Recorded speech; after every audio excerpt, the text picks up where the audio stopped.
My name's Janet, and I've got a story to tell you. I've been married for 30 years now, but let me take you back to the beginning. I grew up with a dad who knew how to make things happen.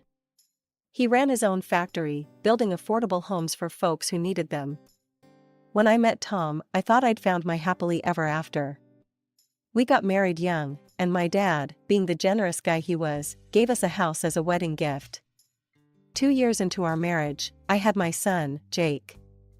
I threw myself into being a mom, giving Jake all the love and attention I could. One day, when Jake was about 3, I brought up the idea of going back to work. Tom wasn't having it. "Janet, we've talked about this," he said, not even looking up from his newspaper. "Jake needs you here. Your job is to take care of our son and keep this house running." That's what we agreed on, remember? I didn't remember agreeing to that, but I nodded anyway. It wasn't worth the fight. As the years went by, Tom grew more and more frustrated with his job. He was a sales manager, but he wanted more. One night, he came home in a foul mood, slamming doors and muttering under his breath. "What's wrong?" I asked, following him into the kitchen. He whirled around, his face red with anger. "What's wrong? I'll tell you what's wrong. I've been busting my ass at that company for years, and they passed me over for promotion again. Some young hotshot got it instead." I tried to comfort him, but he brushed me off. Then, his eyes lit up with an idea. "Your dad," he said, grabbing my shoulders. "Your dad could give me a job. A good one. You could talk to him, couldn't you?" I hesitated. My dad had always kept his business and family separate. But the look in Tom's eyes, I couldn't say no. "I'll talk to him," I promised. And I did. It took some convincing, but Dad agreed to give Tom a chance. I thought it would solve all our problems. Boy, was I wrong. Things were good for a while. Tom was making good money, and he seemed happier. But my life was poisoned by Tom's mother, Martha. The first time she showed up unannounced, I was elbow-deep in laundry. The doorbell rang, and there she was, all fake smiles and judgmental eyes.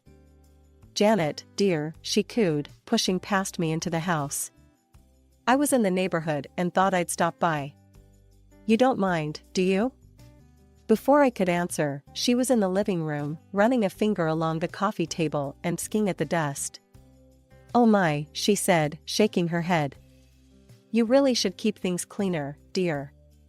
My Tommy deserves better than this." I gritted my teeth and forced a smile. "I was just about to clean, actually. Can I get you something to drink?" She waved her hand dismissively. No, I'll make my own tea. You get back to your, whatever it is you do all day." That was just the beginning. Martha became a regular fixture in our lives, always dropping by unannounced, always criticizing. I tried talking to Tom about it, but he always took her side. Life went on like that for a while. I'd wake up, get Jake ready for school, clean the house, cook meals, and deal with Martha's surprise visits. Then came the night that changed everything. Tom burst through the door, his face twisted with rage. I was in the kitchen, fixing dinner, and nearly dropped the plate I was holding. "Tom, what's wrong?" I asked, setting the plate down carefully. He stormed into the kitchen, slamming his briefcase on the counter. "Your father," he spat, "is a tyrant and a despot.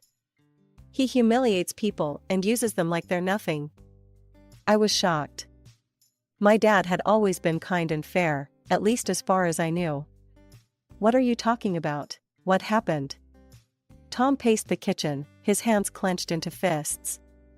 "I stood up for an employee today. Someone your father was treating unfairly. And you know what he did? He fired me. Just like that." My mind was reeling. This didn't sound like my dad at all. There must be some mistake. "Let me talk to him, I'm sure we can sort this out." "No," Tom roared, making me flinch. "You're not talking to him. You're not talking to any of them ever again. As far as we're concerned, your parents don't exist anymore. Do you understand me?" I nodded mutely, too stunned to argue. Tom had never spoken to me like this before, and it scared me. From that day on, our lives changed dramatically. Tom found another job and started earning well again, but he was different. Colder, more controlling. He forbade me from contacting my parents, and even Jake wasn't allowed to see his grandparents anymore. Years passed. Jake grew up, a quiet, thoughtful boy who seemed to sense the tension in our home. When he got accepted to a college in another city, I was both proud and heartbroken. Proud of my son's achievements, but devastated to lose the one person who made my life bearable. After Jake left, things got worse. Tom and Martha became more demanding, more belittling. They treated me like a servant, constantly criticizing and ordering me around. One afternoon, Martha barged in as usual. "Janet," she barked, "I need you to take me shopping. And then you're going to cook dinner for me and my friends. We're having a little get-together tonight." I was exhausted, having spent the morning scrubbing the house from top to bottom. "Martha, I'm really tired. Can we do this another day?" She looked at me like I was something she'd scraped off her shoe. "Tired? You sit around this house all day doing nothing. Now get your purse, we're leaving in 5 minutes." I wanted to argue, to stand up for myself, but years of submission had worn me down. I got my purse and followed her out the door, hating myself for my weakness. When Tom came home that night, he was furious to find the house in disarray and no dinner ready. "What have you been doing all day?" he demanded. "This place is a mess, and where's my dinner?" I tried to explain about Martha's demands, but he wouldn't hear it. I went to bed that night feeling worthless, wondering how my life had come to this. Little did I know, things were about to take an even more dramatic turn. As the years passed, my life became a suffocating routine of servitude. Tom and Martha, his mother, seemed to take pleasure in belittling me at every turn. I was nothing more than their personal maid, cook, and punching bag for their frustrations. "Janet, these dishes aren't clean enough," Tom would bark, inspecting a plate with exaggerated disgust. "Do them again. And this time, try to be less useless." Martha was no better. She'd sweep into our house unannounced, her critical eyes taking in every imperfection. "Oh dear," she'd say with a dramatic sigh. "I don't know how my Tommy puts up with such a slovenly home. You really should try harder, Janet. A good wife would." Their words cut deep, chipping away at my self-esteem day by day. I felt worthless, trapped in a life I didn't recognize.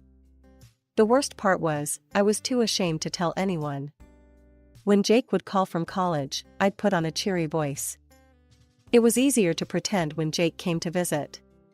Tom would transform into a different person, attentive, kind, even loving. It was like watching a skilled actor take the stage, and it left me feeling more confused and alone than ever. Then, one ordinary Tuesday, my phone rang. The number was unfamiliar, but something made me answer. "Hello?" I said hesitantly. "Janet? Is that you?" The voice on the other end was older, rougher, but unmistakable. My father. My heart raced. I hadn't spoken to him in years. "Dad?" I whispered, glancing around as if Tom might appear at any moment. "Janet, I need to tell you something. It's your mother. She's very ill. The doctors, they're not optimistic." I wanted to rush to her side immediately, but Tom's words echoed in my head. "Your parents don't exist anymore." "I'll try to come see her," I said, hating how weak I sounded. That night, I gathered my courage and approached Tom. "My father called today," I said, my voice barely above a whisper. "My mother is very sick. I'd like to visit her."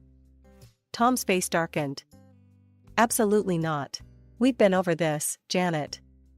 They're not part of our lives anymore." I retreated, tears stinging my eyes. That night, I cried myself to sleep, feeling more alone than ever. Despite my worry and guilt, I decided not to argue with Tom. I didn't go to see my mother.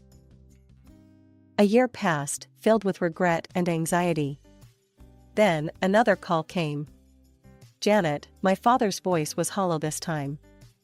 Your mother, she's dying. The doctors say it's a matter of days now. This time, I couldn't stay silent. I approached Tom again, desperation in my voice. Please, Tom. My mother is dying. I need to say goodbye.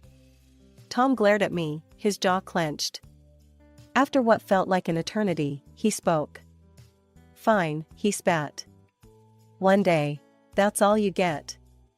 Relief washed over me, mixed with a sadness so deep it threatened to overwhelm me. I called Jake immediately. Jake, honey, I said when he answered, trying to keep my voice steady. Your grandmother is dying. I'm going to see her tomorrow. Will you come with me? There was only a moment's pause before Jake replied. Of course, Mom. I'll be there. The next morning, Jake and I drove to my parents' house. My heart was pounding as we walked in. The house smelled of disinfectant and sadness. My mother lay in a hospital bed in the living room, looking small and frail. When she saw me, her eyes lit up. Janet, she whispered. My baby girl. I rushed to her side, taking her hand in mine. Mom, I'm so sorry. I should have come sooner. Can you ever forgive me? She smiled weakly. There's nothing to forgive, sweetheart. You're here now. We talked for hours. I introduced her to Jake, now a grown man she barely knew. We shared memories, laughed a little, and cried a lot. As the sun began to set, my mother's breathing became labored. I held her hand tightly, and she looked at me one last time. I love you, Janet, she said softly. And then she was gone, slipping away peacefully in my arms. The grief hit me like a physical blow. I cried until I had no tears left, Jake's comforting arm around my shoulders. When I finally looked up, I saw my father standing in the doorway, his face a mask of pain. I went to him, and we held each other, sharing our sorrow. In that moment, I realized how much he'd aged, how lost he looked, without my mother by his side. I'm staying for a few days, Dad, I said. To help with everything. He nodded gratefully, and I stepped away to call Tom. My hand shook as I dialed. I'm staying for a few days, I told him when he answered. For the funeral and to help Dad. Like hell you are, Tom growled. You get back here right now, Janet. I mean it. For the first time in our marriage, I stood my ground. No, Tom. I'm staying. I hung up before he could argue further. The day of the funeral arrived. As we stood around my mother's grave, my phone kept ringing. Tom's name flashed on the screen again and again. I ignored it, focusing on saying goodbye to my mother. Then, in the midst of the eulogy, I accidentally hit the speakerphone button. Tom's voice blared out, loud and angry. Janet, you better get your ass home right now, or I swear to God, I'll come and drag you back myself. You ungrateful, disobedient scum. Who do you think you are? The gathered mourners stared in shock. Jake's face was a mix of anger and disbelief. My father looked like he'd been slapped. Burning with shame, I fumbled with the phone, finally managing to turn it off. My face was scarlet as I looked around at the stunned faces of friends and family. After the shocking phone call, my father gently took my arm and led me away from the crowd. Jake followed close behind, his face a mix of concern and anger. Janet, my father said softly, his eyes searching mine.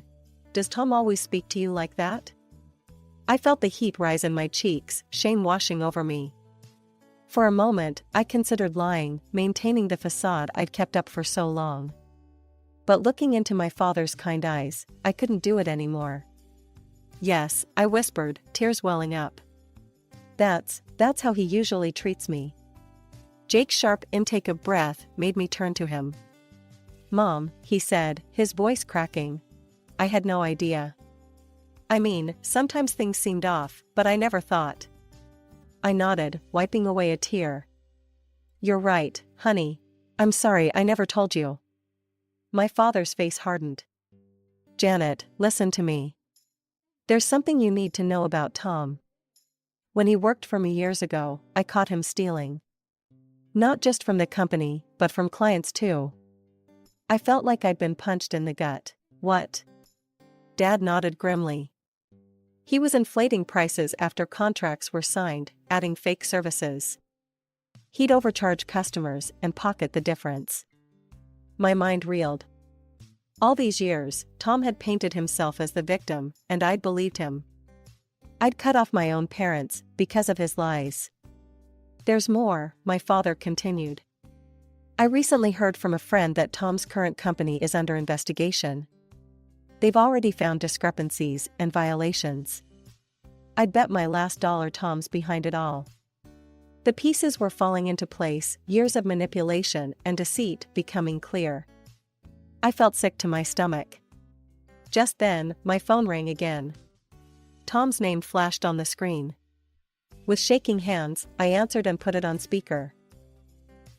Janet, if you don't come home right now, we're through. You hear me? Divorced. Tom's voice was shrill with anger. My mother's birthday is tomorrow, and we're celebrating at our house. You better be here to organize everything and prepare the food. Don't you dare embarrass me. Before I could respond, my father leaned in, a wolfish grin spreading across his face. Don't worry, Tom. Janet will be there. And so will I. We've got a few things to discuss. Jake stepped forward, his jaw set. Count me in too, Mom. It's time we had a family meeting. The day after my mother's funeral, Dad, Jake, and I drove to my house. My stomach was in knots, but I felt stronger with them by my side. As we pulled up, I saw several cars parked outside. We walked in to find the living room full of people. Martha's friends were gathered around, chattering and laughing. Martha herself sat in the center like a queen holding court. When she spotted me, her face twisted into a scowl. Well, look who finally decided to show up, she sneered. You're late. My guests need to be served. Before I could respond, she snatched a rag from the table and threw it at me. Make yourself useful and wipe down the table. Now. I caught the rag reflexively, years of obedience kicking in. But then I heard my father's voice, low and dangerous. How dare you speak to my daughter that way, he growled, stepping forward. Martha laughed, a harsh, mocking sound. Your daughter? Please. Janet is married now. We're her family, not you. Now get out of our house and stop ruining my birthday. My father's face reddened. Your house? I think you're mistaken, Martha. I own this house. I gave it to Janet as a wedding gift. And I'm telling you all to leave, now. The room fell silent. Martha's mouth opened and closed like a fish out of water. Just then, Tom walked in, his face darkening as he took in the scene. Janet, he snarled. What's going on here? Take your father and get out. You're ruining Mother's party. Something snapped inside me. Years of pent-up frustration and anger came pouring out. I reached into my purse and pulled out an envelope. No, Tom, I said, my voice steady. You get out. Here are divorce papers. I don't want to see you or your mother ever again. This is my house, and I want you both to leave. Tom's face went pale, then red with rage. But before he could speak, I turned to the guests and told them I'd been treated like a servant in my own home, for years. Jake confirmed every word I said. The guests shifted uncomfortably, murmuring among themselves. I saw looks of sympathy, shock, and in some cases, dawning understanding. Get out, I repeated, looking directly at Tom and Martha. All of you, please leave. To my surprise, Martha's friends started gathering their things. A few even muttered apologies as they hurried past. Tom and Martha stood frozen, disbelief etched on their faces. This isn't over, Tom hissed as he finally moved towards the door, practically dragging his mother with him. As the door closed behind them, a profound silence fell over the house. Then, slowly, I felt a smile spread across my face. For the first time in years, I felt free. In the weeks following the confrontation at my house, life became a whirlwind of legal meetings and paperwork. I'd barely had time to process everything when news broke about Tom's company. The audit had been completed, and the results were damning. Just as my father had suspected, Tom's fraudulent activities were exposed. The evidence was overwhelming, and Tom was convicted. The judge's words still ring in my ears: "You will no longer be permitted to hold any senior positions in any company." My divorce lawyer, a fierce woman named Sarah, encouraged me to seek compensation. "You've endured years of emotional abuse and humiliation," she said. "You deserve restitution." I was hesitant at first, but Jake and Dad urged me on. In the end, the court agreed. Between the criminal charges and the divorce settlement, Tom found himself buried in debt. It was a strange feeling, knowing the tables had turned so completely. With the divorce finalized and the legal battles behind me, I decided it was time for a fresh start. I sold the house, too many painful memories lingered there. Dad insisted I move in with him. But the biggest change came when Dad invited me to work with him. "It's time you learned the family business," he said one morning over coffee. "What do you say?" I was terrified at first. I'd been out of the workforce for so long, and Tom's voice in my head kept telling me I was useless. But Dad was patient and encouraging. He showed me the ropes, explained the intricacies of running the affordable housing business he'd built. To my surprise, I took to it like a duck to water. Years of managing a household translated well to project management. My empathy helped in dealing with clients and employees alike. Dad beamed with pride every time I successfully closed a deal or solved a tricky problem. 3 years flew by. Then, on a crisp autumn morning, my world shifted again.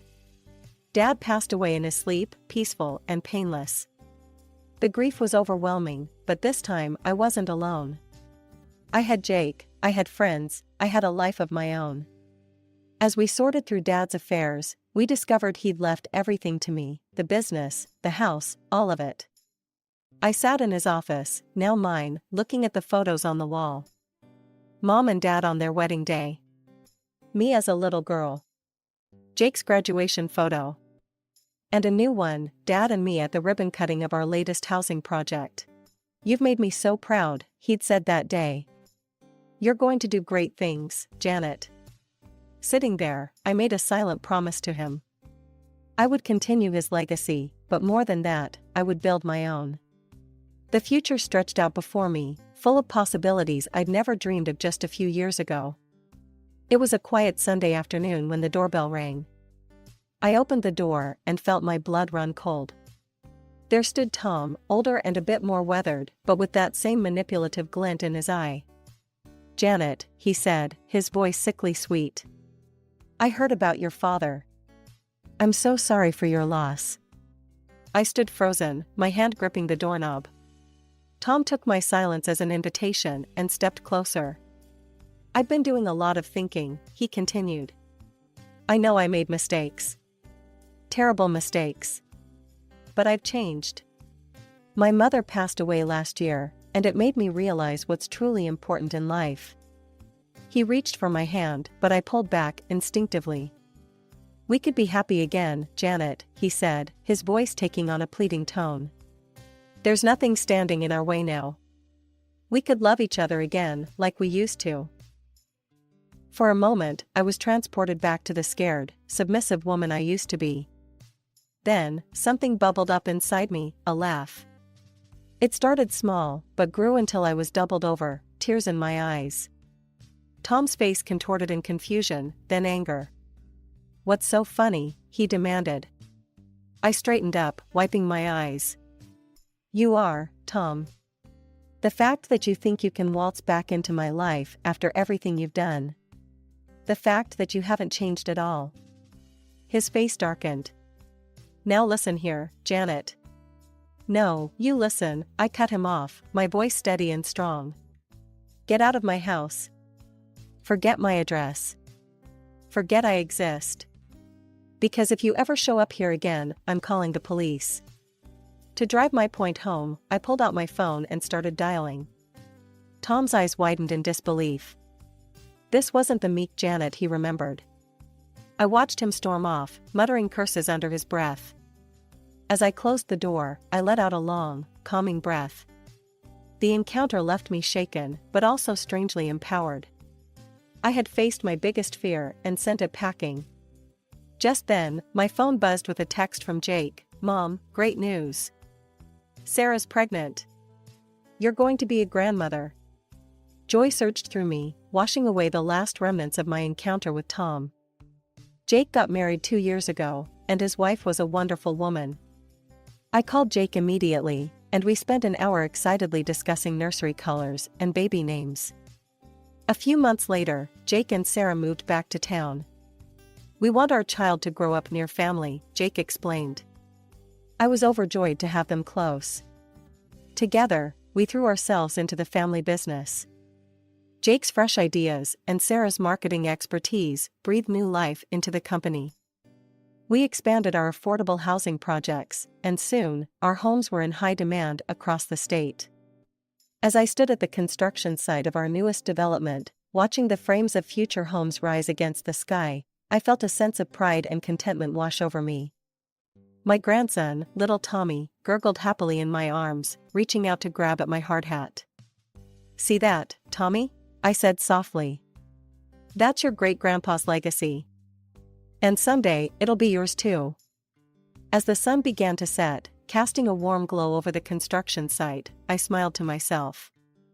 This was more than just a business, it was a new chapter, a fresh start, not just for me, but for generations to come. And I was ready for whatever adventures lay ahead.